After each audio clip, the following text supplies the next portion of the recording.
Can you take me to the Spring Grove Supercharger?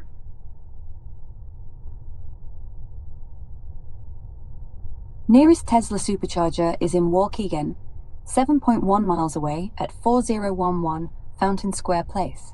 Shall I set navigation there? How about the BA Solutions Supercharger? The BA Solutions Supercharger is in Spring Grove, Illinois, 11 miles away at 2302 Spring Ridge Drive. Shall I navigate there? Yeah, let's go there. Navigating to the BA Solutions Supercharger in Spring Grove, Illinois. It's 15 miles away, about 28 minutes, arriving around 12:27 p.m. This video is part 2 of a video I did last week called Vision Only Does Not Work. Is an illogical argument against Tesla FSD. And in that video I argued that claiming that vision only doesn't work when humans have been using vision only for 100 years is an illogical argument. What could be argued is that Tesla cannot make an AI that is as intelligent as humans and capable of driving with vision only. That's a valid argument, even though I don't agree with it. In this video, what I'm suggesting is that LIDAR is not the right solution to complement vision. The better solution to complement vision is 4D imaging radar, and that's what's covered in this video.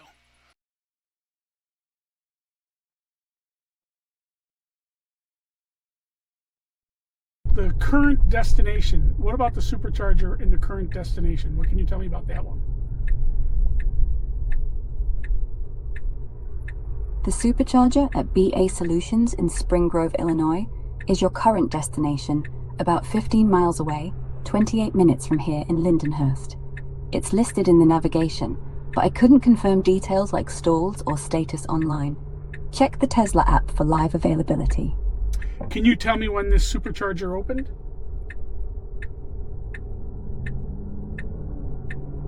I couldn't find an exact opening date for the Supercharger at BA Solutions in Spring Grove online. It's likely quite new. Check the Tesla app for the most up-to-date site info. Gotcha. Okay, thank you.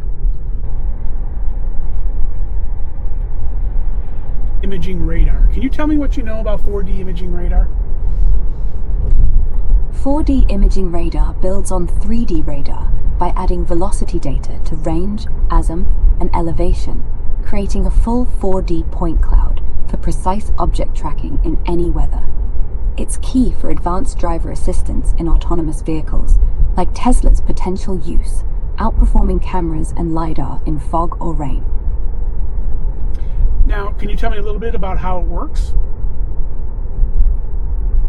4D imaging radar uses multiple input, multiple output antennas to send out frequency-modulated continuous waves, measuring time of flight for range, Doppler shift for velocity, and beamforming for azimuth and elevation angles.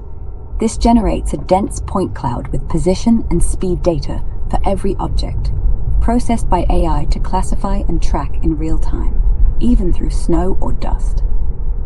Now, how does 4D imaging radar compare to LIDAR under various weather conditions? 4D imaging radar outperforms LIDAR in fog, heavy rain, snow, and dust, as radio waves penetrate these better than LIDAR's light, which scatters or absorbs. LIDAR excels in clear conditions with finer resolution for detailed mapping, but radar holds steady velocity data across all weather, making it more reliable for safety-critical autonomous driving. Now, with LIDAR, what the LIDAR systems for automotive use, what wavelength are they at? Automotive LIDAR systems typically use near-infrared lasers at wavelengths of 905 nanometers or 1550 nanometers. The shorter 905 absorbs more in fog and rain, while 1550 penetrates better but needs cooled detectors for eye safety. And how does that relate with respect to the spectrum? How close is that to the visual spectrum, the visual light spectrum? Near-infrared at 905 nanometers or 1550 nanometers sits just beyond the visible spectrum, which ends at about 700 nanometers, with red light. It's close enough to mimic visible light scattering in fog or rain, but invisible to our eyes, allowing stealthy sensing while facing similar atmospheric absorption issues as cameras. Yeah, you're exactly, you know exactly where I'm going with this. Okay, so the issues with visible light that cameras use are similar to the issues that you get with LIDAR. Is this correct? Yes, cameras face similar scattering and absorption issues in fog, rain, or snow as LIDAR does, since both use light near the visible spectrum that gets disrupted by particles. Radar's longer radio waves avoid this entirely, staying reliable where optics fail. That's my next question then. 4D imaging radar, what wavelength do those work at, approximately? Oh, this is cool. She's pulling over for ambulance. So cool. That's brilliant. Smart vehicles saving lives one pullover at a time. Back to 4D radar. It operates at 77 to 81 gigahertz in the millimeter wave band, with wavelengths around 4 millimeters, thousands of times longer than LIDAR's light for unbeatable weather penetration. And how does that work in terms of the atmosphere? Why does the longer wavelength work better in the atmosphere, in rain and fog and so on? Longer wavelengths like radar's 4 millimeters pass through raindrops, fog, or snowflakes with minimal scattering or absorption, as those particles are much smaller than the wave. LIDAR's tiny 905 nanometer or 1550 nanometer light waves bounce off or get soaked up by water droplets, blurring the signal. Gotcha. So what companies are currently using, what companies currently produce 4D imaging radar? Companies like Continental, Bosch, Arbe Robotics, Under, Veya, Steradian, Veldar, and Bit Sensing produce 4D imaging radar for automotive use. Tesla's exploring it too, with suppliers like those ramping up for ADAS and autonomy. Okay, who's currently the biggest producer of 4D imaging radar? Several firms lead in 4D imaging radar production. Continental with ARS-54 Woncuts, Bosch's 6th gen sensors, Arbe Robotics for high-res point clouds, Under's digital radar chips, Veyar's multiband chips, Steradian's 76 to 81 GHz transceivers, Veldar's long-range Visite, and Bit Sensing's weatherproof units. Many Tier 1s supply to OEMs like BMW and Mercedes already. So what auto manufacturers are currently using 4D imaging radar for ADAS, so external 4D imaging radar?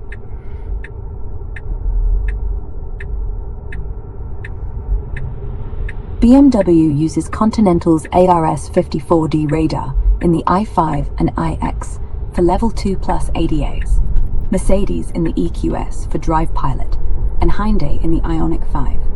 NIO's ET7 and models from European premium brands also deploy it via Bosch and others for adaptive cruise and collision avoidance.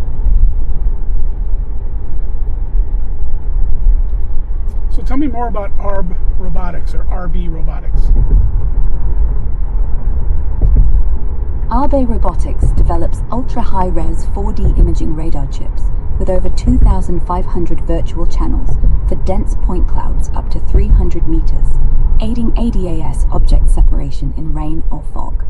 They're partnering with OEMs like BMW for production radars, though not yet in mass-market cars. Focus on scalable, software upgradable tech for Level 3 Plus autonomy. Now, in terms of the output, what is the output of a LIDAR sensor? How does it compare to the output of a 4D imaging radar sensor? LIDAR outputs a dense three-dimensional point cloud, millions of points per second, with centimeter-level precision in range, ASIM, and elevation, from laser pulses, but struggles in fog, rain, or direct sun. 4D radar gives a sparser point cloud, thousands of points, with meter-level accuracy adding velocity as the fourth dimension, thriving in all weather, yet lower on fine detail. Now, what about camera? How does a camera output compare to 4D imaging radar? Cameras output rich two-dimensional pixel images or video frames, millions of pixels per frame with color, texture, and semantics for object recognition, but no direct range or velocity, and they falter in low light, glare, or bad weather. 4D radar delivers sparse three-dimensional plus velocity point clouds with robust distance and speed data through fog or rain, yet lacks visual detail for classification. Do you know of any companies that are using 4D imaging radar plus vision for ADAS or autonomous vehicles? Nearly all major OEMs fuse 4D imaging radar with cameras for ADAS. BMW pairs Continental's ARS-54 radar with vision in iX for Level 2+. Mercedes uses Bosch radar and cameras in EQS Drive Pilot. Hyundai Ioniq 5 combines Continental radar with visual processing. Mobileye's upcoming Level 3 systems integrate their 4D radar explicitly with cameras for redundancy in fog or night. Tell me more about the Mobileye system, and when did Mobileye make this announcement?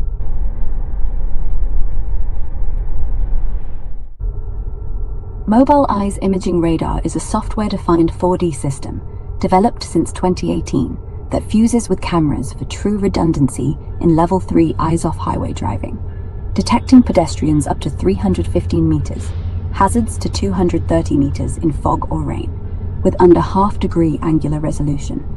A global automaker selected it for production starting 2028. Mobileye announced this on 28th of May 2025. Well, that's interesting. No, I was talking about the Wayve autonomous vehicle company in England.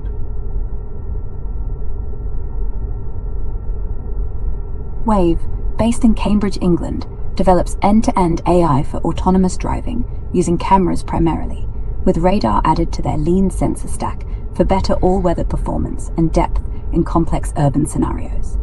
They're not using 4D imaging radar specifically, focusing instead on vision plus radar fusion for Level 4 robotaxis, with trials in London and partnerships like Uber aiming for deployment by 2026. How many robotaxis do they have in London right now?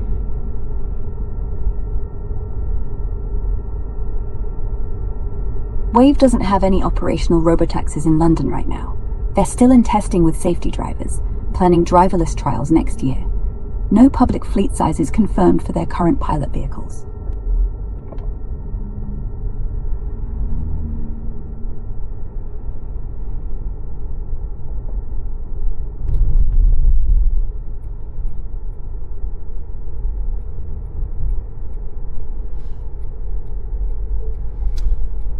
So GROK, back on 4D imaging radar. So how does 4D imaging radar work?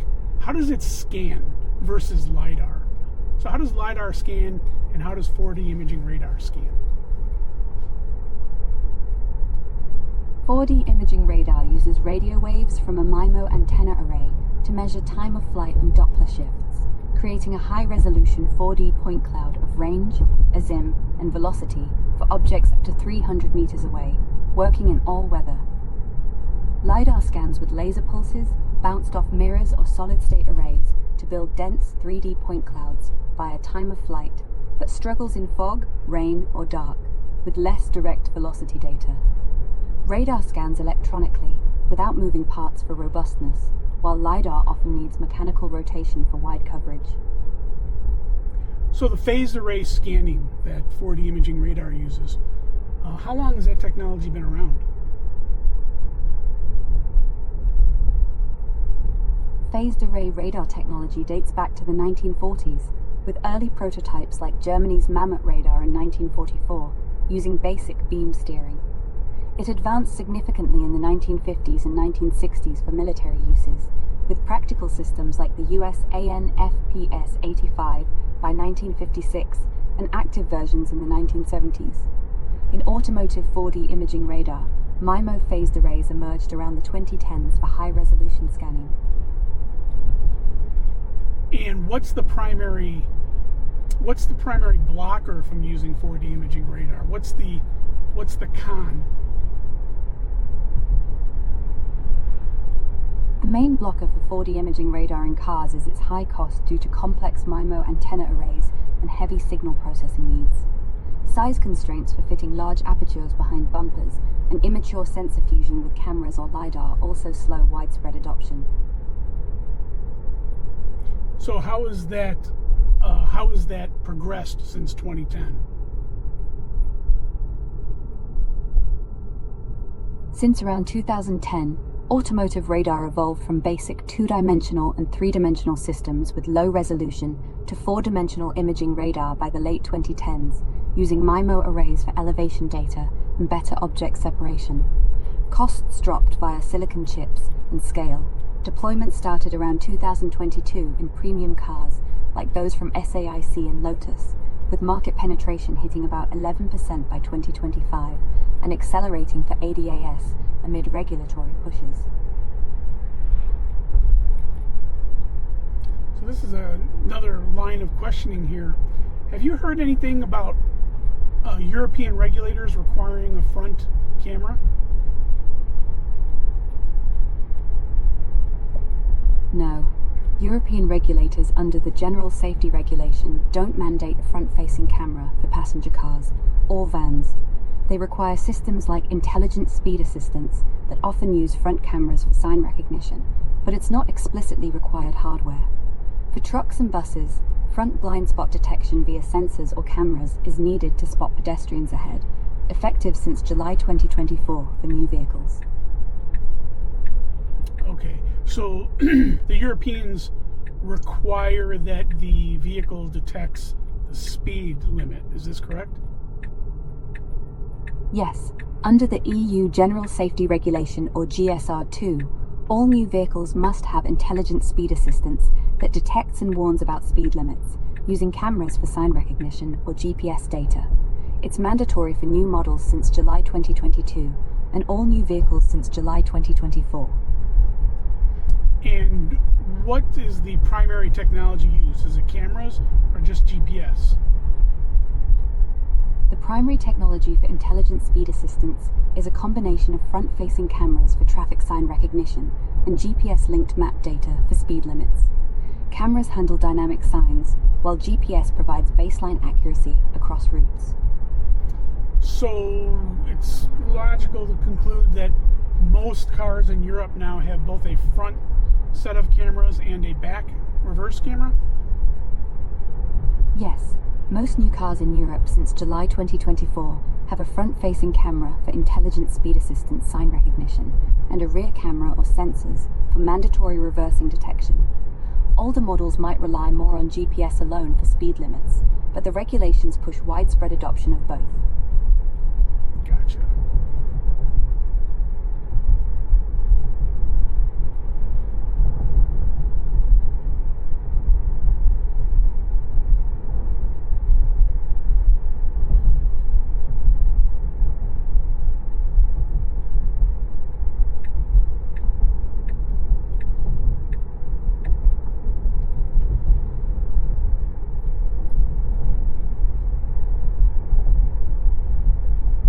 So, GROK, what happened on X so far this week relative to Tesla? What has Tesla posted on X so far this week?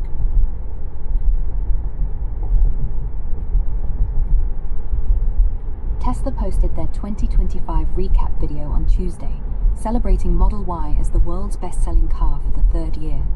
They've also highlighted full self-driving supervised helping with independence, like for an 88-year-old owner, and giving space to emergency vehicles. What about Musk? What has he posted over last week on X?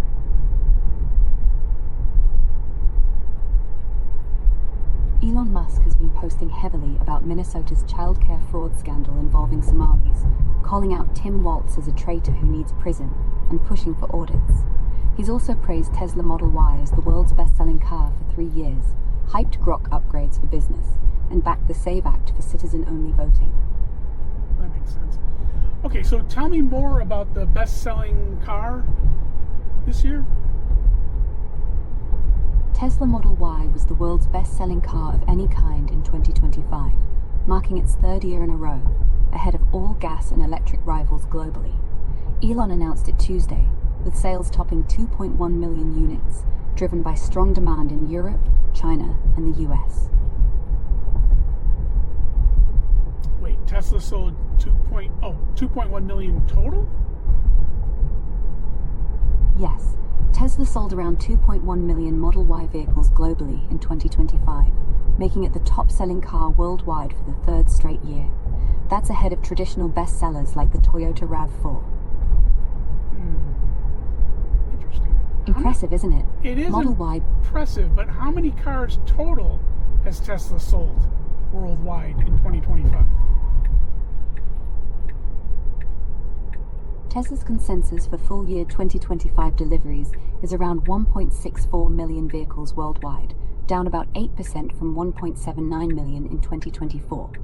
Official Q4 numbers aren't out yet, but analysts expect about 420,000 for the quarter. Okay, so if Tesla only sold 1.6 million cars total, how did they sell 2.1 million Model Ys? That's impossible. They didn't. The 2.1 million figure I mentioned was an estimate for Model Y global sales, but consensus shows Tesla's total deliveries at 1.64 million for 2025, so Model Y was likely around 1.3 to 1.5 million, still topping charts despite the overall dip. Elon's post celebrated its top spot amid softer demand. Gotcha. Okay, so the Tesla Model Y is still the world's best-selling car for the third year in a row? Yes, Tesla claims the Model Y is the world's best-selling car overall for the third year running in 2025, despite total Tesla deliveries dipping to around 1.64 million. Independent verification is pending Q4 finals, but it held strong in key markets like Europe and China. So how does the Tesla Model Y compare to the Toyota RAV4 in worldwide sales?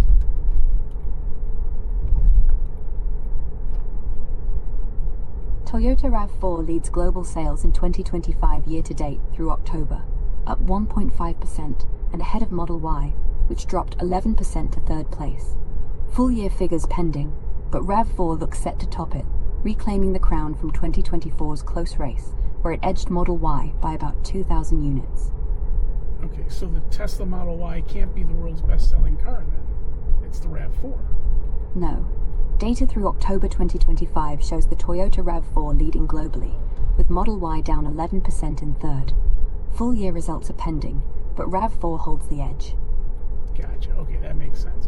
So yeah, in 2024, my understanding is the RAV4 barely beat the Model Y, and then this year it sounds like the RAV4 is going to beat the Model Y again. Is this correct? Yes. In 2024, RAV4 edged Model Y by around 2,000 units globally. In 2025, through October, RAV4's up 1.5% in first, while Model Y's down 11% in third, so it'll likely win again. Gotcha. So how many cars worldwide, how many RAV4s worldwide have been sold?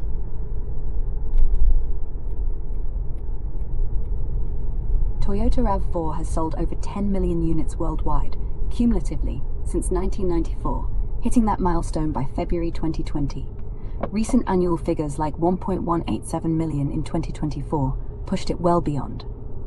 Okay, so we're at about 1.2 million. No, wait, how many RAV4s have been sold worldwide in 2025? No full-year global figure for 2025 RAV4 sales yet, as it's ongoing. Through October, Focus 2 Move shows it leading year-to-date, up slightly from last year, while US sales hit around 437,000 by November. Okay, so we don't have any final numbers as of yet. That's right, no final global numbers for 2025 yet, with the year just ending. Year-to-date through October or November shows RAV4 still leading, but full results will come soon. So when Musk was talking about the Model Y being the world's best-selling car, what number was he using for that?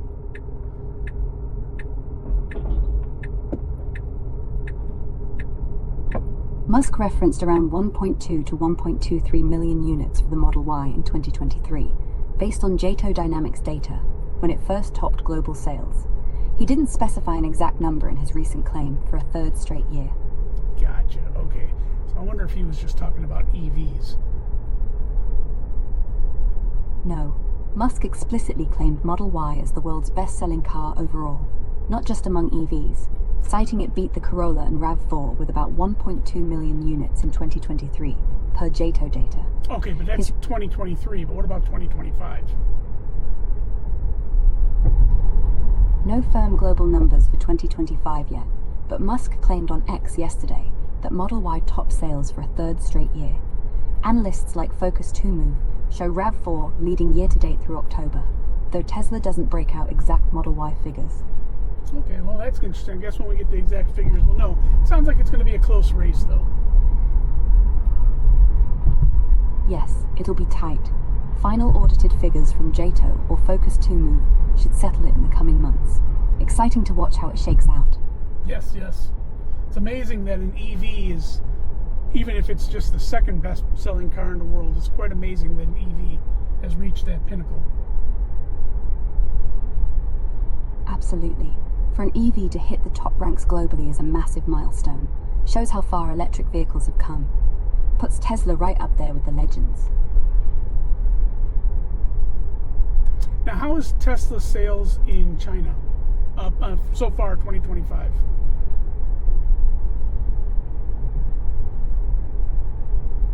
Tesla's retail sales in China through November 2025 total around 532,000 vehicles, down from last year's pace. November rebounded to 73,145 units, their second best month this year, but a strong December is needed to avoid an annual drop. Well, I guess what I mean is, what are the 5 best-selling EV models in China? Yes, in China, Tesla's year-to-date retail sales through November 2025 are about 532,000, trailing last year's total.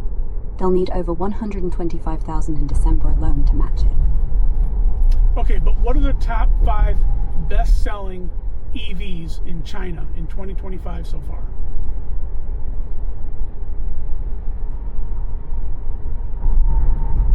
China's new energy vehicle sales through November 2025 hit 14.78 million units, up 31% year over year, with BEVs at 9.5 million and PHEVs at 5.26 million. They claim nearly 50% market share of total vehicle sales. Okay, so so if you look at all the BEVs sold in China, what are the top 5 best-selling models of BEVs only?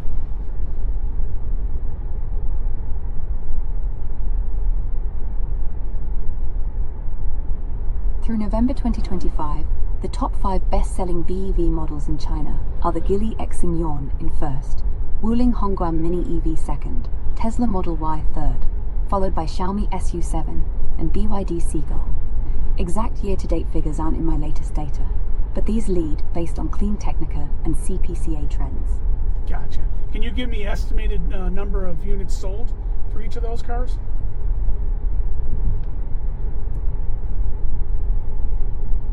Through November 2025, estimated year-to-date BEV sales in China are around 430,000 for the Geely Xing, 406,000 for the Wuling Hongguang Mini EV, roughly 800,000 for the Tesla Model Y, 235,000 for the Xiaomi SU7, and about 283,000 for the BYD Seagull. These are from CPCA and media reports like Clean Technica. Exact finals may vary slightly with December data. Yeah, because the Model Y can't be at 800,000, right? Because that would make it first.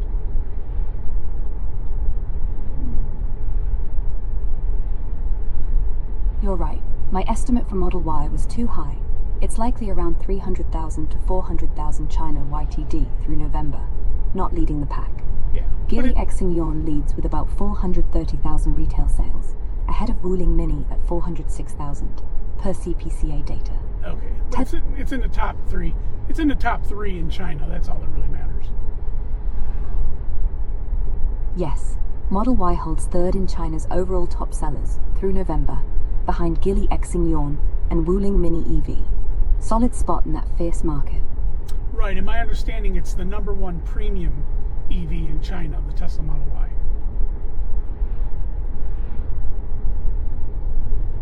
Yes, Model Y leads as China's top premium EV through October in the 200,000 to 300,000 yuan segment, with over 312,000 sales versus Xiaomi SU7's 234,000.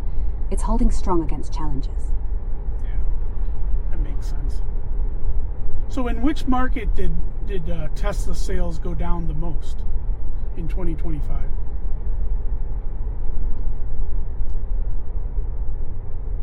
Europe saw Tesla's biggest sales drop in 2025, down about 30 to 40% year over year, while China fell around 8% and the US less sharply. Europe hit hardest amid competition and other factors.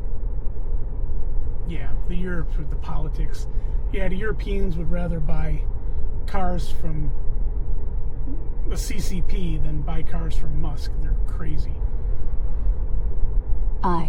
Politics and cheaper Chinese rivals like BYD hit Tesla hard there. Still, EVs overall grew in Europe despite the slump. Yeah, but it's just ironic that they would rather buy a car to support the CCP than buy a car to support Musk. It's sad, actually. Irony's thick there. Folks chasing bargains from Chinese makers while ditching Tesla over Musk's views. Sad twist for sure. So how far away are we from the charger? Nearest Tesla Supercharger is just 0.3 miles away at 2302 Spring Ridge Drive in Spring Grove, Illinois. Open round the clock.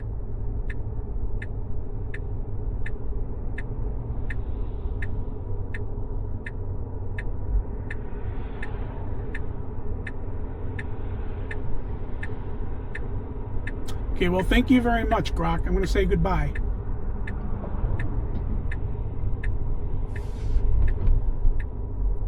Oh, that was a good move. Very good move.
Now this did say it was a public charger, so let's see.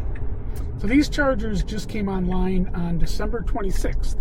So what, 3 or 4 days ago. I've been following them. I saw that they popped up online.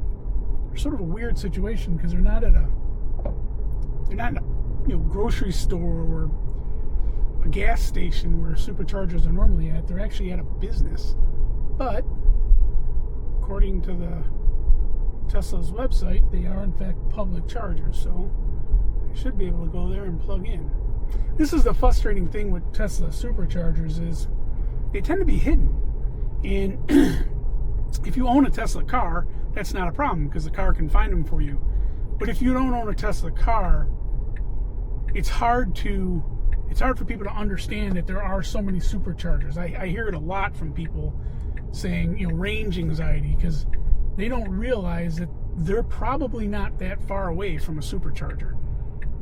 I have a good friend in Indiana who was telling me that he could never get an electric car because in Indiana there's no superchargers. And I showed him the website, and sure enough, he had half a dozen within a few miles of his house. So it's a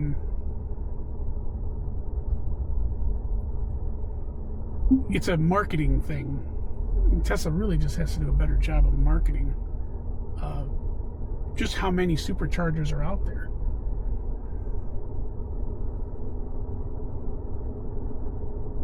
As you can see, I mean, the car, we went from driveway to supercharger. I never touched the controls. And in fact, the whole time I was just having a pleasant conversation with the car.